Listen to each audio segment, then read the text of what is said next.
video number 6 of the loan process that talks about final loan approval. So we're finally reaching the finish line. You have satisfied all of your conditions. Everything has been sent back to the underwriter, and the underwriter says, hey, congratulations, you finally did everything. So now we have what's called clear to close, or as we like to refer to it as CTC. And what that means is that they've checked the paychecks, they've reviewed the bank statements, they followed the money, the appraisal looks great, the purchase contract has the seller who can sign off on this transaction. You have shown that you have the money to be able to purchase the property, your debt ratio is in line with where we need it to be, and we're ready to issue final loan approval. So once the final loan approval is issued, the next step is the loan documents get prepared for you to be able to sign. So underwriter then says, okay, you can sign your loan documents. They issue those loan documents and send them to Escrow. After Escrow receives them, then Escrow will contact you directly to schedule an appointment with the notary. The notary will then sit down with you. Sometimes this is done at the convenience of your current home. Sometimes this is done at the escrow office. And the notary sits down and you go through a slew of documents. You sign your deed, you sign your promissory note, you go through all of the figures. You start to get carpal tunnel in your hand. And once that's done, then those documents are sent back to the lender. The original documents are sent back to the lender, okay? And that's really important to keep in mind because sometimes maybe if you're going to be out of town, so please don't schedule any vacations during this time. Or if you need a power of attorney, all of those things need to be checked out prior to you signing. And then they go through the documents to make sure that everything is signed properly.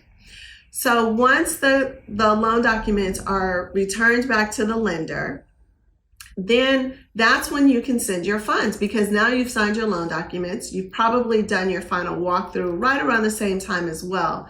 So now you can send your final funds, the balance of your down payment along with those closing costs, all those fees and figures and everything that you've seen now as the cost of purchasing the property.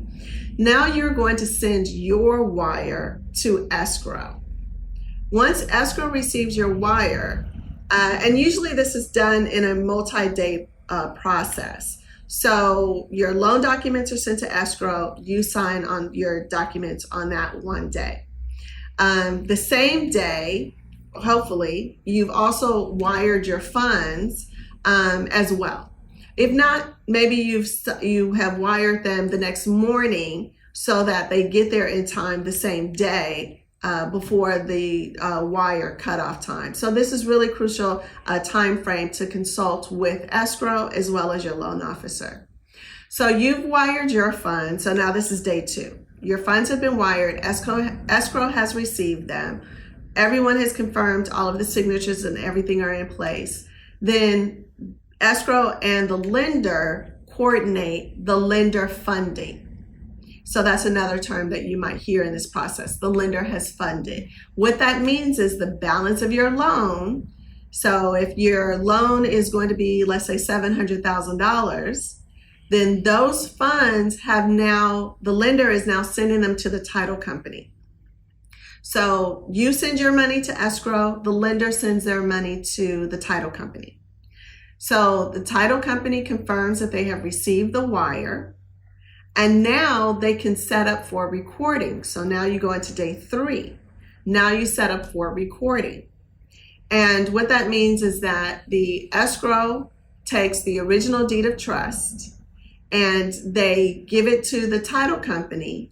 And then the title company makes arrangements to take it to the county recorder's office to record you as the new owner. Now we've closed escrow. Now the deed has been recorded and you are the new owner of the property. So congratulations, you've just bought your first home or another home.